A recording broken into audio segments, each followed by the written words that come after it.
തിങ്കൾ മുതൽ വെള്ളി വരെയാണെങ്കിൽ ഇവിടെ എപ്പോഴും ബ്രേക്ക്ഫാസ്റ്റ് എന്തെങ്കിലുമൊക്കെ തട്ടിക്കൂട്ടി ബ്രേക്ക്ഫാസ്റ്റ് ആയിരിക്കും.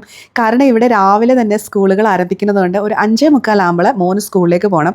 5:45 ആകുമ്പം എന്തെങ്കിലുമൊക്കെ പെട്ടെന്ന് ഉണ്ടാക്കാൻ പറ്റിയ സാൻഡ്വിച്ചോ അങ്ങനെയുള്ള എന്തെങ്കിലുമൊക്കെ പെട്ടെന്നുള്ള ബ്രേക്ക്ഫാസ്റ്റ് ആയിരിക്കും റെഡിയാക്കുക. പക്ഷേ ശനി ഞായർ ഞാൻ എന്തെങ്കിലുമൊക്കെ നമ്മുടെ കേരള സ്റ്റൈലിലുള്ള നല്ല ബ്രേക്ക്ഫാസ്റ്റ് ഉണ്ടാക്കാറുണ്ട്. അപ്പോൾ ഇന്നാണെങ്കിൽ പാലപ്പവും ചിക്കൻ കറിയാണ് ഉണ്ടാക്കുന്നത്. ശനിയാഴ്ച ദിവസങ്ങളിൽ എപ്പോഴും കുറച്ച് ലേറ്റായിട്ടായിരിക്കും എഴുന്നേൽക്കുക. ബാക്കി ദിവസങ്ങളിൽ രാവിലെ 5 മണിക്ക് എഴുന്നേൽക്കുന്നതുകൊണ്ട് തന്നെ ഈ ദിവസത്തെ ഉറക്കമൊക്കെ ഉറങ്ങി തീർക്കുന്നത് ശനിയും ഞായറുമാണ്. മിക്ക പ്രവാസികളും ഇങ്ങനെയൊക്കെ തന്നെ ആയിരിക്കും.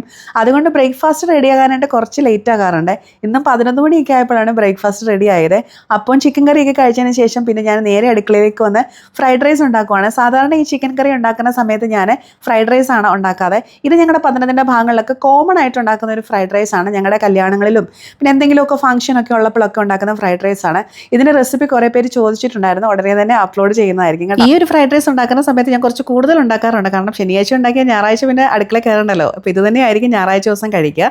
ഈ ഫ്രൈഡ് റൈസിൻ്റെ കൂടെ ഒരു കോമ്പിനേഷൻ എന്ന് പറഞ്ഞാൽ ചിക്കൻ കറി, സലാഡ്, പപ്പടം, പിന്നെ ഇച്ചിരി അച്ചാറും കൂടെ ഉണ്ടെങ്കിൽ നല്ല ടേസ്റ്റ് ആയിരിക്കും.